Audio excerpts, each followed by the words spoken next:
In this simple video tutorial, I'm going to share with you how to block messages on iPhone. You can simply block someone from messaging you in just few simple steps. To do this, simply head into your phone settings. On the settings page, scroll down onto the option of messages right here. On this page, you will still have to scroll down onto this option of block contacts. To block someone from messaging you, just click on Add New right here. Select any phone number you wish to block from sending you messages. You can unblock them at any time. That's how easy it is to block contacts from sending you messages on iMessage.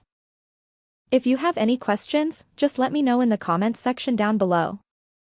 Please don't forget to leave a like, share and subscribe for more video tutorials like this one.